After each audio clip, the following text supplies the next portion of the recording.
My name is Jason Lambert, and I'm the Senior Director for Maintenance Project Management. The University of Georgia is a very large institution, and it's kind of like a little city, right? So FMD plays a huge role behind the scenes making the institution go. There are more than 800 employees in FMD on campus, which is it's a huge workforce that makes things go. So my group, I have the maintenance engineering and our maintenance project management group. And the maintenance project management group is kind of the new thing.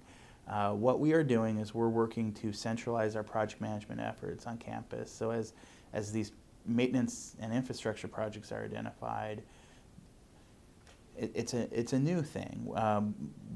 Rather than passing a project around between different groups to execute, we'll have a centralized project management office.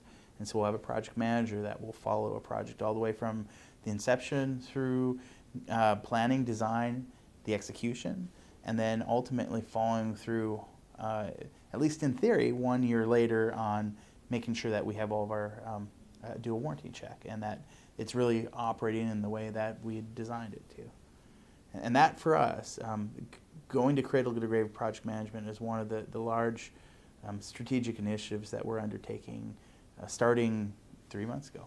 We're a service-driven organization, and so everything we do is to provide the best service to the campus, to the students, and to the staff. What that means is that everything we do, we have to bury a little bit of customer service into that as well. In academia, the way that we teach is very much changing. Mm-hmm. Generally speaking, folks are not standing at the front of the room and lecturing didactically to an audience in all cases. In fact, we're finding a lot more collaborative learning. And so the challenge is how do we make these older buildings function for new ways of teaching? Even if we're doing carpet and paint and small renovations in classrooms, it's just being attuned and making sure that we're putting in furniture that has power cords so that everyone who has their laptop and their phone, and when you go to class, that you have some place to plug a few of those things in, and having Wi-Fi available. In some cases, it means collaborative learning, and so what used to be lecture halls are changing into more team learning environments. This year, we're working on I've actually got my board up here a little bit. For example, one visible one that everyone on campus probably, they know the building and they may even have seen the impact of this, the skylights in the big gym at the Ramsey Center. Mm-hmm. So they're 20 some odd years old, they leak, and every time it rains they shut down the basketball courts. And that has an impact.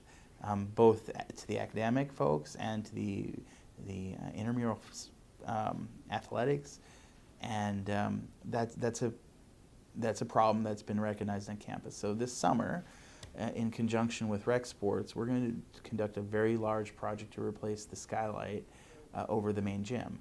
And this is one of the largest skylights you probably have ever seen. It's the biggest one I've ever seen. It stands about 15 or 18 feet tall, and it's the length of the whole gym. So this summer, we're going to rip the skylight off, and then we're going to replace it with a brand new skylight that be a little more energy efficient. It shouldn't leak. And if you look up at the old skylight, the panels have discolored. They're real yellow, and it's not a clear skylight anymore. You can't really see the clouds in the sun. You just see a kind of yellowish light coming in. So it will be replaced with a new skylight that'll be transparent. That's just one of the many projects that we do. Now that one was a pretty substantial one. Over Christmas time, we'll be doing several major electrical shutdowns where we're taking this electrical gear from the 1960s or the 1970s that is failing or is in danger of failing in several buildings. That will be replaced over the winter break. And those are some pretty major projects that are being planned. But people can't see those, and they're impacted by them. If you come and you can't turn your lights on, well, then that's a problem. But part of our job here is to work in the background as much as we can to prevent those outages from happening and to repair the systems and upgrade the systems so that they are, we again, as good financial stewards, but we have to extend the life of the assets of our buildings. because buildings on campus last for hundreds of years, and building systems typically wear out somewhere between 30, 40, 50 years. They start to wear out, and so they have to be periodically renewed. So I came from a smaller institution in Texas, and working at UGA has been a really wonderful experience. We have excellent, out of the 800 plus folks that work here in FMD, we have very passionate individuals. They're dedicated. You'll find no one more committed than the folks that work here at FMD to making UGA go.